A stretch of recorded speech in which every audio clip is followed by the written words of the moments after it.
Salut à tous et bienvenue pour cette nouvelle preview soir NBA saison 2025-2026. Aujourd'hui, on va parler des Cleveland Cavaliers. Comme d'habitude, n'oubliez pas de vous abonner, de mettre un like, de mettre un commentaire et surtout de partager cette vidéo. On a besoin d'un maximum de soutien pour ce long marathon que sont les previews soir NBA. Petit rappel sur le format de cette preview soir NBA. Elle se divise en 3 parties. La première partie qui est un récap où l'on regarde ce qui s'est passé l'année dernière d'un point de vue statistique NBA, mais aussi soir NBA. Une deuxième partie qui est consacrée au roster, où l'on verra les mouvements de l'été, la rotation à venir, mais aussi les rookies qui arrivent. Et enfin, la troisième et dernière partie, les choix, où on indique les joueurs qu'il faudrait avoir sur la saison prochaine, mais aussi les forces et faiblesses de l'effectif que l'on pourra utiliser sur cette nouvelle saison NBA 2025-2026. Allez, c'est parti, on commence par le récap. Une saison aboutie, au moins la régulière, vraiment très aboutie, vraiment premier de la conférence Est et vraiment leader et de loin derrière le paquet Boston-New York dans cette conférence. Ça a maîtrisé son sujet, l'arrivée de Kenny Atkinson à l'intersaison dernière après sa médaille d'argent dans le staff de l'équipe de France a vraiment été hyper bénéfique. Vraiment, il y a eu un fit incroyable et une maîtrise de son sujet sur la régulière bien au-dessus de tous les autres. Une équipe vraiment menée de main de maître par un Donovan Mitchell rayonnant et un Mobley enfin à la hauteur de ce qu'on espérait depuis sa draft, au potentiel qu'on le voyait. Des très bons lieutenants à côté avec du Jarrett Allen, du Darius Garland. On a eu aussi du DeAndre Hunter qui est arrivé à la trading, à la limite des transferts de février et qui a fait une bonne adaptation et qui a enfin renforcé ce poste 3 qui était si faible avec un Isaac Okoro qui n'a pas réussi à passer le step côté attaque qu'on espérait au moment de sa draft. Là, une saison vraiment aboutie, première meilleure attaque de toute la NBA, 12e défense, deuxième net rating de la saison. Vraiment une super saison. Malheureusement, l'amertume des playoffs, éliminé au deuxième tour, donc en demi-finale de conférence face à la darling des playoffs, Indiana. Des match-ups serrés, mais toujours dans le money time, et ce qui a fait la différence d'Indiana jusqu'au bout, de savoir gérer le money time et les moments forts pour repasser devant et tuer la bête. Donc, très dommage de voir un Cleveland éliminé si tôt dans les playoffs, et en plus salement avec un 4-1. Alors après, il y avait, la blessure de Garland qui a énormément manqué, qui a vraiment traîné cette blessure sur la fin de saison, sur les derniers matchs de playoffs, et qui n'a pas pu tenir son rôle lors des demi-finales, c'est un momentum malheureusement en défaveur de Cleveland. Bon, voilà, une saison aboutie avec cette revanche à prendre sur les playoffs de la saison dernière où ça s'est terminé bien trop tôt. Si on regarde du côté des stats équipes, ben voilà, on est dans l'élite, 9e en passe, 3e en perte de balles, alors qu'on est quand même sur la meilleure attaque, donc une efficacité redoutable. 5e rebond défensif. En termes de tir, on est sur la première et la deuxième équipe. Première équipe ayant le meilleur pourcentage à 2 points, deuxième meilleure équipe à 3 points. Et en plus, ce ratio en étant la 4e équipe à tenter plus, mais enfin, en tout cas, derrière, ça tombe sévère. Un peu peut-être d'amertume quand même sur cette statistique de rebond offensif où elle n'est que la 13e équipe, alors qu'il y a quand même du Jarrett Allen et Mobley à l'intérieur.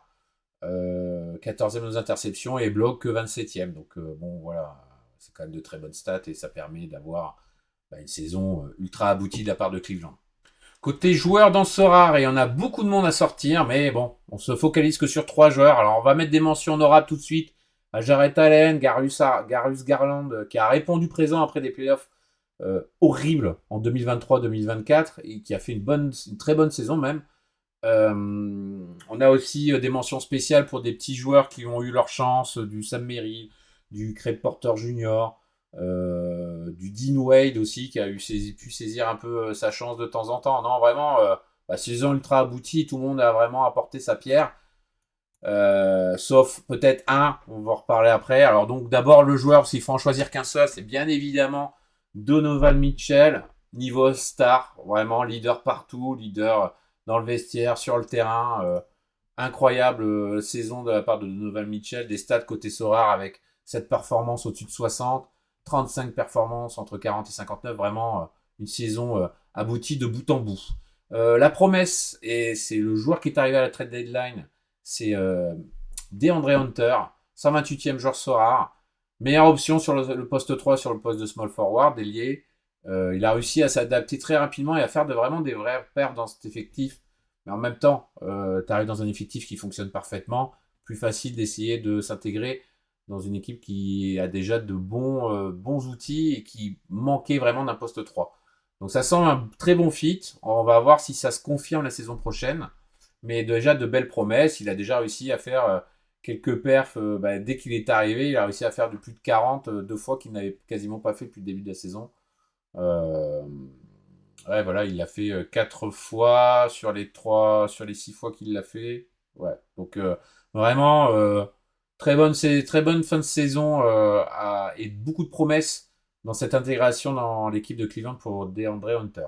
Enfin, la déception, et c'était un joueur qui est arrivé la saison dernière et qu'on avait beaucoup d'espoir sur le poste 2, voire poste 3 plutôt pour Cleveland, hein, c'était Max Truss. Max Truss qui est arrivé en provenance de Miami et il a commencé la saison blessé, malheureusement blessé, et après derrière des perfs en dents de scie avec peu de stats au-dessus de 40. Il a fait en playoff 2-3 perfs intéressantes, mais sur la régulière ça a été vraiment très compliqué pour lui, un shoot pas au niveau, et il dénotait un peu dans la réussite de Cleveland par rapport à ses perfs personnel lors des matchs de Cleveland. Donc déception qu'il n'ait pas réussi à être dans les leaders de cette équipe de Cleveland.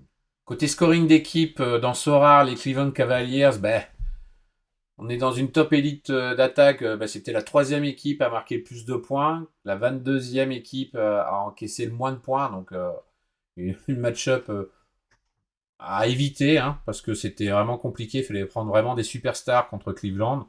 On regarde au niveau du détail où voilà, il y a 4 secteurs, hein, tous les titulaires. L'équipe titulaire défendait très bien, hein, c'est dans le top 10 des meilleures défenses. Et niveau banc, c'était vraiment très respectable. Hein, donc 9e sur les guards, et après 15e sur les forwards et 12e sur les pivots. Donc vraiment une bonne équipe sur laquelle c'était compliqué de choisir des joueurs pour trouver un spot intéressant pour surperf. Avec tout ça, on va voir comment le management a amélioré l'effectif dans le roster.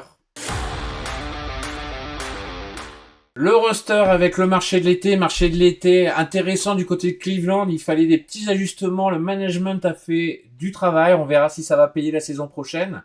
Exit Isaac Okoro, le projet n'aura jamais réellement décollé, poste 3, trop faible en attaque pour la NBA, super défenseur, mais ça n'a pas fité avec Cleveland très clairement, il est parti à Chicago en échange de Lonzo Ball, la tête de figure, la 3e tête du Big Free de Chicago avec Vucevic et Zach LaVine. Maintenant, il ne reste plus que le Vooch à Chicago. Lonzo est parti. Il arrive, il va donner vraiment un sacré coup de fouet sur la première rotation derrière les titulaires. Il est annoncé, attention, avec une limite de 20-25 minutes parce que son genou, voilà, hein, c'est compliqué. On va espérer que ça tienne parce que c'est un super joueur et en plus, franchement, dans cette équipe de Cleveland, c'est vraiment un gros plus. Après d'autres départs, Ty Jerome qui a fait une belle saison l'année dernière en sortie de banc et qui a vraiment été intéressant. Mais malheureusement, la lumière des playoffs était beaucoup trop puissante pour lui. Il a complètement disparu face à Indiana. Vraiment, il a été pas très très bon. Donc pour ça que notamment Cleveland n'a pas sorti de chèque pour essayer de le conserver. Emoni Bates et Javonte Green, bon, c'est de la rotation en plus, le bout de rotation qui est parti, donc ça c'est un peu mineur. Et côté arrivé à côté de Lonzo Ball, on a Thomas Bryant qui a fait un super run avec Indiana en fin de saison, qui va arriver derrière pour renforcer un secteur intérieur qui est déjà bien costaud. Vraiment une option vraiment intéressante parce qu'on a vu que dans le fonctionnement d'Indiana, il marchait bien. On va voir maintenant du côté de Cleveland comment il peut s'intégrer. Et enfin, Killian Hayes, le retour du retour. On va espérer que ça soit la bonne pour lui parce que c'est vraiment très compliqué. Hein. Il insiste lourdement à rester en NBA. Il n'a pas réellement eu sa place. Ça n'a pas marché à Détroit, mais bon, quand il avait du temps de jeu, il faisait pas grand-chose. Il faisait pas les stats qui étaient attendus de sa part. Un jeu en attaque toujours aussi compliqué. il aura un rôle mineur à Cleveland à voir s'il peut essayer de tirer un peu tirer la ficelle là, sortir du lot et espérer d'avoir un peu de temps de jeu derrière une rotation marquée par un Darius Garland qui va commencer la saison en étant blessé. Du côté des rookies, on a deux choix, le 49e et 58e choix. Tyrese Proctor, qui est un point de garde, shooting guard, Duke, qui sort de l'université de Duke, donc coéquipier d'un certain Cooper Flagg. Il a fait pourtant une très bonne saison à Duke. Il a été vraiment très bon avec un shoot extérieur qui est déjà très fiable, plus de 40% à 3 points sur la saison. Il a un super bon ratio de passes, balles perdues, qui est vraiment qui est vraiment hyper efficace et donc il a la vision de jeu qui lui permet d'éviter de générer des pertes de balles malgré un gros volume de ballons touchés. Euh, il a son tir extérieur donc voilà qui est déjà rodé, qui est fluide, qui est très bon. Il a un instinct de créateur avec la capacité vraiment de faire des bons choix. Et en plus de ça, il peut jouer sur ou off ball, donc sur le ballon ou hors du ballon, et ce qui montre que son plancher, même si son plafond est modéré, est déjà très très bon quoi. Donc c'est étonnant qu'il ait été sélectionné si bas. Ça peut être un petit style de la part de Cleveland. C'est le genre de joueur donc ils auraient bien besoin derrière les titus que sont Garland et Mitchell. Euh, Peut-être intéressant à suivre sur la saison prochaine, très clairement. Et en termes de scouting report, il est comparé à un certain Landry Shamet. Le vieux Landry Shamet. Le deuxième rookie, c'est 58e choix, c'est Saliou Niang, qui joue en Italie. Alors là, c'est vraiment un projet. Hein, et encore, on verra s'il sera encore dans un effectif NBA dans 2 ans ou 3 ans. Un arrière vraiment, vraiment brut, avec un très gros physique, de type draft and stash, vraiment un pitbull quoi, sur les lignes arrière. Euh, il a un problème encore de tir à améliorer, mais bon, après, c'est vraiment le genre de choix qui a été pris vraiment sur du fond de deuxième tour, en lançant un peu sur l'air, en espérant avoir un joueur qui peut être un joueur NBA. Si on regarde côté rotation, ce que propose CBS, bis repetita de la fin de saison, hein, rien, pas de surprise. Darius Garland, Donovan Mitchell, DeAndre Hunter, Evan Mobley et Jarrett Allen. Derrière, on a une rotation vraiment solide avec Lonzo Ball, Sam Merrill, Dean Wade, Larry Nance Jr.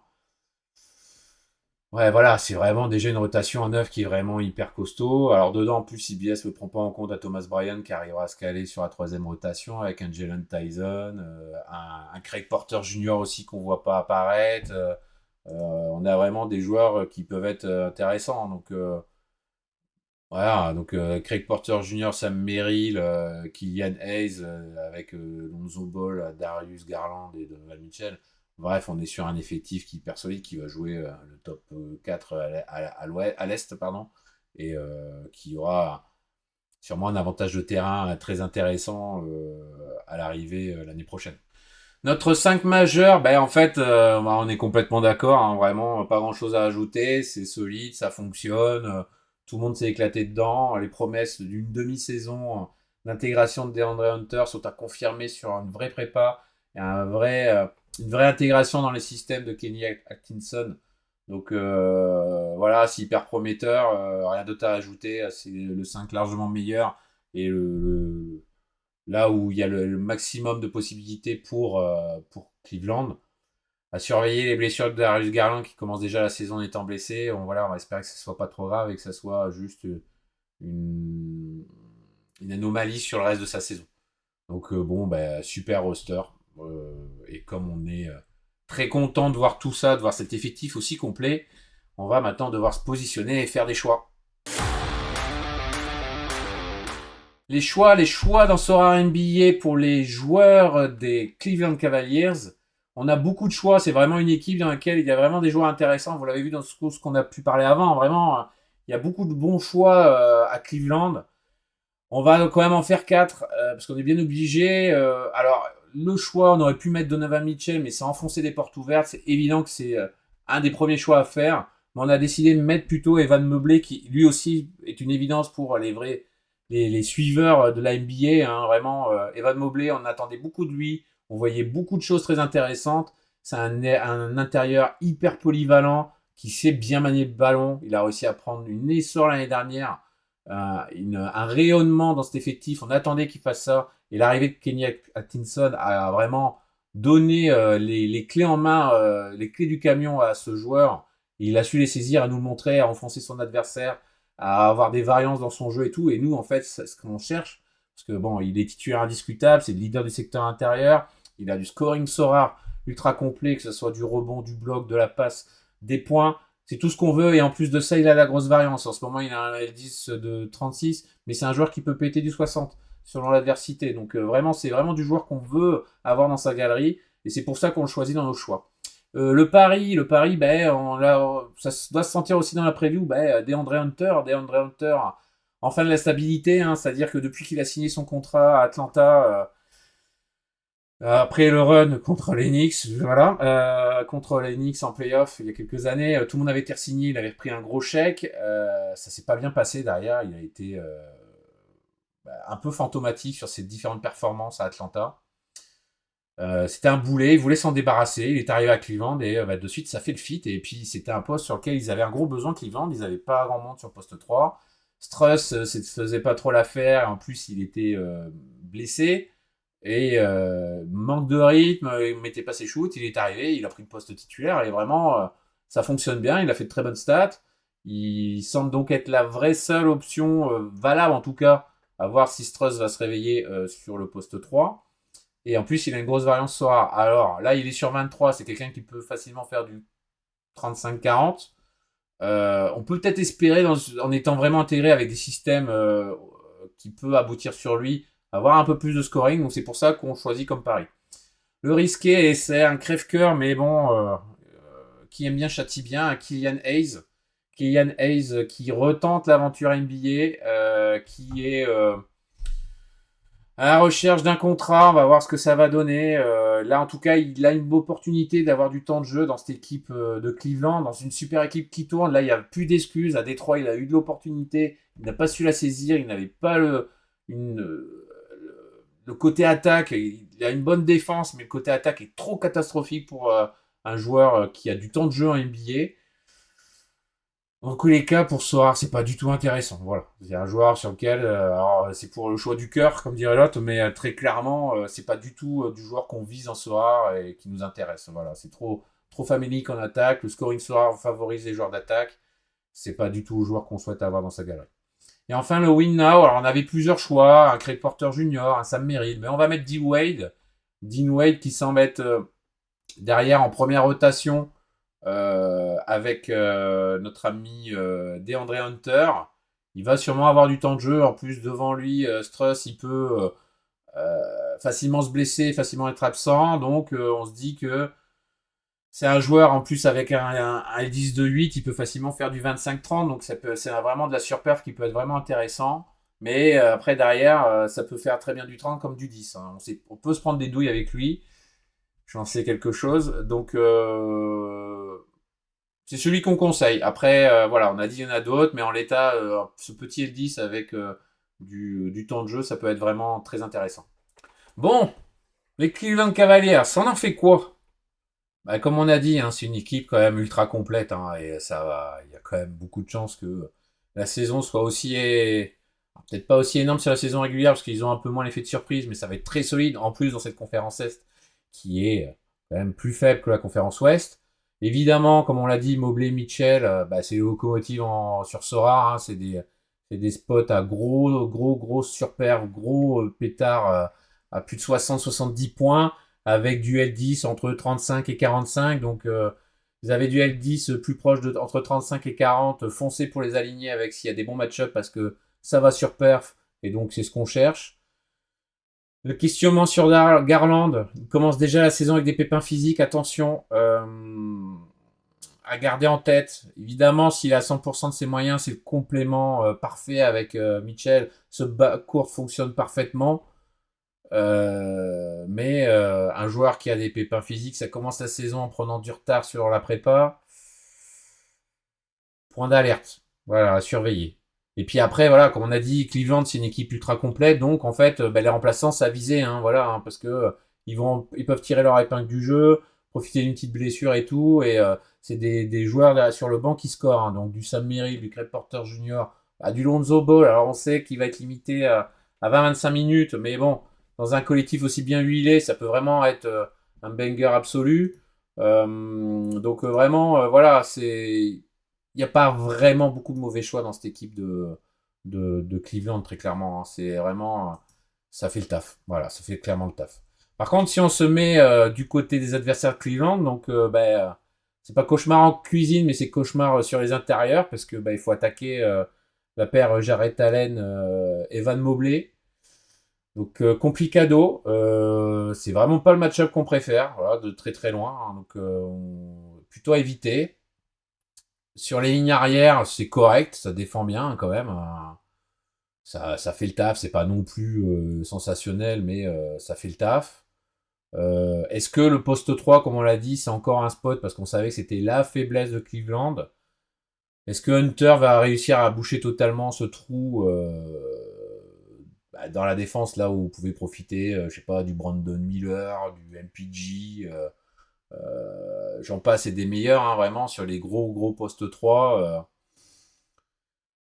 Vraiment à surveiller, ça pourrait être une piste. Voilà, ça pourrait être vraiment une piste.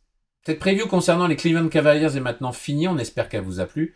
Alors n'oubliez pas de liker, partager, mettre un commentaire. Envoyez-nous de la force. On est à 10 jours de la reprise de la NBA. On a enfin l'envie de reprendre cette saison et qu'on se lance réellement dans le sujet. On se retrouve demain pour une nouvelle preview. Allez, tchuss!